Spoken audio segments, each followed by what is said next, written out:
frightening because it seems to me that once it's in your body, is it there to stay?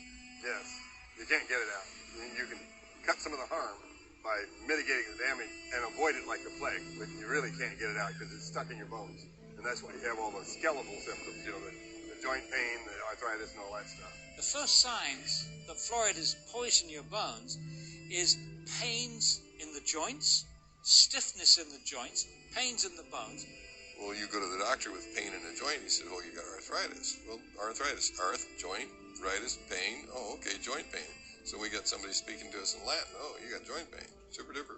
We have millions of people with arthritis in the United States and in fluoridated countries, 1 in 3 adults. Nobody's ever looked to see if some of those arthritis cases may have been caused or exacerbated by fluoride. Just not looking. Are bones with more fluoride stronger or less strong? And the answer is less strong. They got studies where they tried to give them a dose of fluoride, the sodium fluoride, to cause an increase in bone mass. It did, but it weakened the bone itself. So those are case-controlled studies. That's the gold standard in medicine. So we have case-controlled studies showing that if you give people fluoride, it accumulates in their bones and it causes the bones to become white, opaque, increases the bone density, decreases bone tensile strength.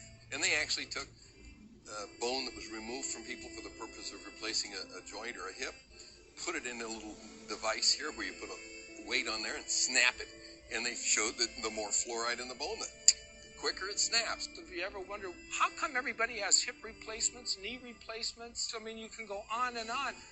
I can think back when I was a kid, that didn't happen.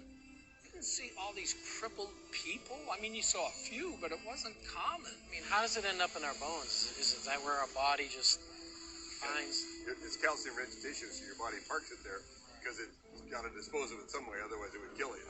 So it parks in the bone, and then it kills your bones. What it does once it fills up with fluoride, that you get little spikes on the outside of the bone. If you take a hand and take a bone and run your hand up and down a normal bone, it's slick, and that's because muscles move around on the bones when you're running or jogging or lifting weights and all that stuff. Your muscles are moving around on your bone, and it's slick, so it doesn't hurt. Well, if you make that bone the texture of sandpaper, then when the muscle moves around, the fascia tears, and it hurts to move. And so fluoride accumulates in calcium-rich tissues, which are bone, ligaments, cartilage, joints, and teeth.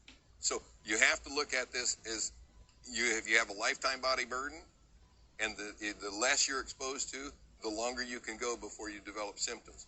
The first, most irrefutable symptom of fluoride exposure is pain, and that's